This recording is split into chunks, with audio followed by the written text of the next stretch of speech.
Hiawatha's sailing. Give me of your bark, O birch tree, of your yellow bark, O birch tree, growing by the rushing river, tall and stately in the valley. I a light canoe will build me, build a swift chimoon for sailing, that shall float upon the river like a yellow leaf in autumn, like a yellow water lily. Lay aside your cloak, O birch tree, lay aside your white skin wrapper, for the summer time is coming, and the sun is warm in heaven, and you need no white skin wrapper.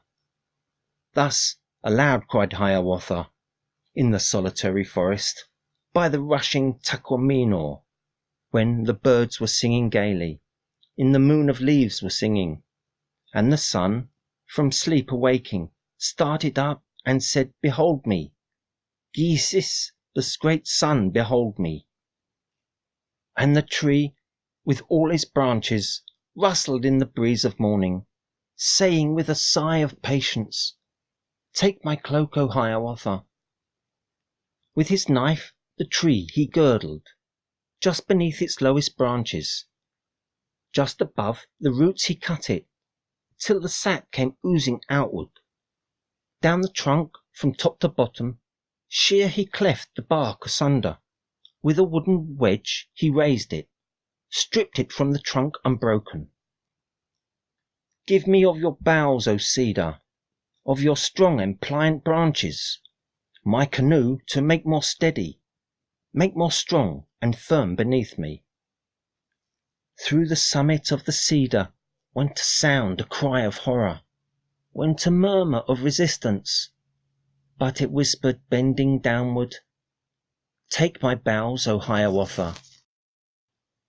Down he hewed the boughs of cedar, shaped them straightway to a framework. Like two bows he formed and shaped them, like two bended bows together.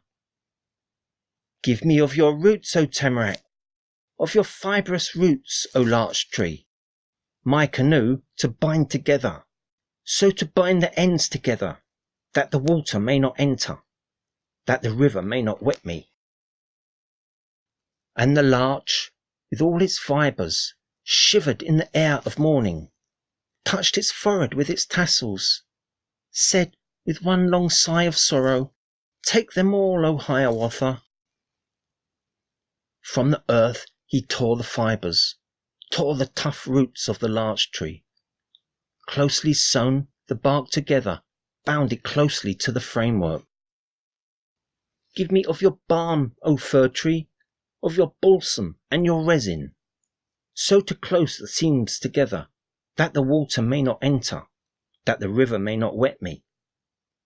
And the fir tree, tall and sombre, sobbed through all its robes of darkness, rattled like a shore with pebbles, answered wailing, answered weeping, Take my balm, O Hiawatha. And he took the tears of balsam, took the resin of the fir tree, smeared therewith each seam and fissure, made each crevice safe from water. Give me of your quills, O hedgehog, all your quills, O Cag, the hedgehog.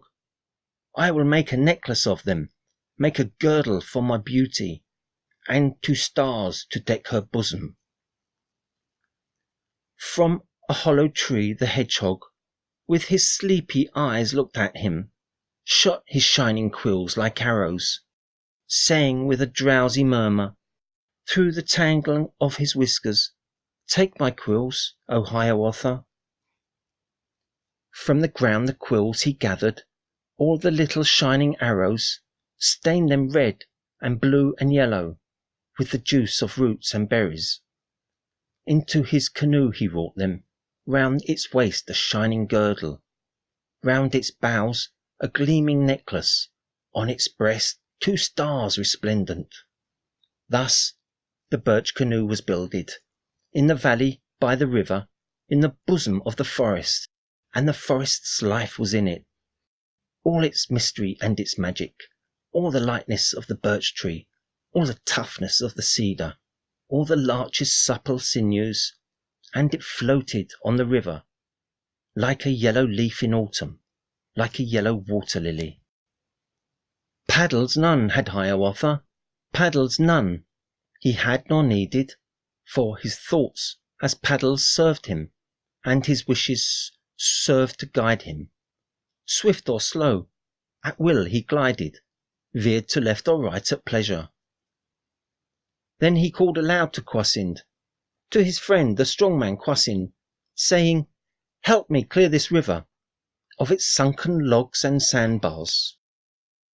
Straight into the river Kwasind plunged as if he were an otter, dived as if he were a beaver, stood up to his waist in water, to his armpits in the river, swam and shouted in the river, tugged at sunken logs and branches. With his hands he scooped the sandbars, with his feet the ooze and tangle. And thus sailed my Hiawatha down the rushing Taquamenaw, sailed through all its bends and winding, sailed through all its depths and shallows, while his friend the strong man Kwasind swam the depths the shallows waded.